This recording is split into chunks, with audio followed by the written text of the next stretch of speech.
Welcome to The Debate. Today we're looking at the court reporting industry, which is navigating some pretty deep structural shifts. We're facing this powerful combination. On one hand, the erosion of labor capacity, due to long-standing attrition issues. And on the other, the rapid increase in the capabilities of artificial intelligence. Everything from ASR, automated speech recognition, to these highly sophisticated large language models, or LLMs. It really feels like an existential moment for the profession. So the central question we need to tackle today, it's fundamentally about professional survival, isn't it? Is the necessary strategy for court reporting to consolidate skills to focus almost exclusively on the absolute pinnacle of the market, human real-time stenography, or does the countermeasure need to be structural? Does it rely on collective action, like unionizing what's a very decentralized workforce and fighting systemic worker misclassification? My position is that specialization and, frankly, technical excellence at the high end is the only realistic defensive strategy left. And I guess I come at it from a slightly different angle. While that framing does acknowledge the technological threat, and that's undeniable, it positions this primarily as a problem of, let's say, human skill deficiency. When I maintain the issue is, well, really, at its root, it's an economic one. It's driven by concentrated capital. I believe that ignoring these systemic forces, the attrition, the capital concentration, what some people in the industry are calling the big money push, I think that's a fatal error. For me, the only path that provides any kind of long-term stability is structural reform, and that means collective labor organization. Okay, I understand the skepticism about a technological retreat, if you want to call it that. But the market structure seems to demand it. We're seeing a very clear pyramid effect in legal transcription work. At the low end, you've got simple exhibit recordings, routine audio, low-stakes documentation, and frankly, that work, it's already been largely surrendered. It's gone to legal transcribers and increasingly just basic ASR systems. Let's be honest, reporters often avoid that low-margin work anyway. We just have to acknowledge the reality here. The industry has already ceded the low and mid-tiers. We're talking about those high-volume, lower-stakes depositions, the insurance interviews. So the logical conclusion, really, is that the slide is going to continue until only the truly defensible position remains. And that's the tippy top of the pyramid, which is real-time reporting. This is where the accuracy required, especially in complex judicial settings, demands a level of human skill and precision that, technology simply hasn't matched yet. Trying to cling to segments we've already lost, that feels like a distraction. And the evidence seems to back this up. The Bureau of Labor Statistics predicts zero job growth. Actual job numbers in 2022 were lower than in 2020. Specialization at the pinnacle feels like the only realistic defense against this ongoing attrition. I'm sorry, but I don't quite buy that the answer is simply to retreat to the highest hill and, hope the wave doesn't reach us. While the unimaginable money you mentioned at the peak of the pyramid is certainly attractive, focusing exclusively there ignores the structural mechanism that's driving down the entire profession. This isn't just about reporters needing to be better stenographers. It's about the economic agenda being pushed by these centralized agencies, the big players, who actively work to depress wages and erode working conditions. It is, as some critics rightly observe, ultimately about the bosses. And think about this. If the industry defines itself only by the high end, you create this, untenable kind of self-cannibalizing cycle. First, demand for schools that train students in basic steno skills just plummets, right? Because there are no entry-level jobs for them. Second, the schools shut down, shrinking the talent pipeline dramatically. And finally, the remaining high-end market becomes saturated. And that results in the exact thing we're trying to prevent, a collapse in rates. So the effective counter strategy, it has to be collective action. Unionizing this decentralized workforce, maybe even leveraging new organizing tools like digital community platforms, that provides an immediate and measurable economic benefit. The data consistently shows unionized workers earn a premium, often somewhere between 10% and 20%. That kind of structural defense is the necessary countermeasure to this capital-driven downward wage pressure. You correctly identify attrition as the existential threat, and I absolutely agree. The slide is severe. But the technological momentum feels like the primary accelerant here. I mean, we've been hearing forecasts about computer displacement since what? Forecasts first circulated back in 1998, and now we're seeing the tangible results in dwindling job numbers.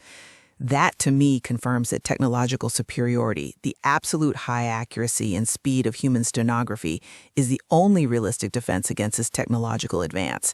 It's not about fighting the bosses per se. It's about making ourselves irreplaceable by the machine. Okay, I concede the AI bubble might eventually deflate, leaving behind, carnage, wreckage, and residue, as the saying goes. But the damage that's currently being inflicted upon the profession feels fundamentally organizational, not technical. The required amazing action right now needs to be organizational. If we fail to unite, we simply ensure this historical pattern of division just repeats itself. I mean, historically, handwritten shorthand reporters resisted the stenopapists, right? And today you see reporters who are often maybe too proud to join forces with affiliated workers, like transcriptionists from the Speech-to-Text Institute. That failure to build broad solidarity is exactly what empowers the centralized, big money agencies. How can we possibly defend our value proposition if we won't even talk to other labor groups performing similar work? I see your focus on organizational strength. I do. But that argument seems to rely on an assumption I can't fully accept. That collective action can genuinely fight the algorithm. We're not just dealing with simple transcription anymore. Okay, yes, ASR systems handle basic speech-to-text well enough for low-stakes work, fair enough. But the real threat now comes from these sophisticated LLMs. These are capable of inferring context, managing complex language tasks, structuring deposition records. I mean, moving way beyond simple word counts to actually capture the nuance of a judicial argument. You want to fight the boss? But how does a union fight technological displacement when the technology itself is capable of removing entire job categories? I'm just not convinced that collective bargaining is the right tool for what feels like a fundamentally technical threat. That's a fair challenge. The technical capabilities are real. But it kind of misses the point about control. The technological threat is absolutely real, yes. But the control over that technology and its implementation is highly consolidated within those large agencies. I mean, think about it. As far back as 1949, Einstein observed that private capitalists inevitably control, directly or indirectly, the main sources of information. And that's precisely what happens when agencies adopt proprietary AI systems. They control all the data on demand, on rates, on future workload. This makes it extremely difficult for the individual reporter to make informed career decisions or, challenge unfair pricing. Unionization directly challenges that concentration of capital and information control. It demands transparency in how those algorithmic management systems are setting our rates and assigning our work. And this brings us directly to what I see as the core structural vulnerability of the profession: worker misclassification.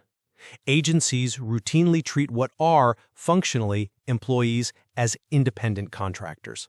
Now, this isn't just some small administrative error. It strips workers of crucial Department of Labor protections, things like mandated minimum wages, overtime pay, unemployment insurance, and critically, the right to unionize. Furthermore, it shifts the entire burden of pursuing wage theft or other legal remedies onto the individual reporter. That makes it prohibitively expensive and time-consuming for them to challenge a large agency. This legal vulnerability is, I'd argue, the primary tool used by these big-box agencies to maintain control and drive down labor costs. And the concern over this practice is genuine. Look at significant legal reforms like California's Dynamax case. That forced reporting firms to fundamentally re-examine their business relationships and classification practices. Okay, I acknowledge the severity of misclassification and the very real threat of wage theft that can accompany it. No expert would argue that unfair labor practices are acceptable, absolutely not. However, I question the feasibility of focusing our limited collective energy on fighting what is, let's face it, a highly localized, expensive, and probably protracted legal battle across 50 different state jurisdictions. especially when the actual percentage of misclassified court reporters remains a bit of an under-researched area, right? We don't have solid specific percentage data. So while the Dynamex ruling certainly raised important questions, focusing on the legal status of the worker feels like it distracts from the core market reality, which is the wholesale removal of job tiers. The primary threat isn't just that reporters might be paid unfairly, it's that technology capable of handling high word counts is removing the low and mid-pyramid work entirely. If the job itself disappears, classification kind of becomes irrelevant, doesn't it? But you're prioritizing the technical defense again, and that fundamentally ignores the economic mechanism that's driving the decline. Unionization is necessary precisely to fight the algorithmic management and the lack of transparency that stems from this decentralization, regardless of the precise classification statistics. Whether a reporter is technically labeled an employee or a contractor, the centralized agency is still using its market power to dictate rates and terms.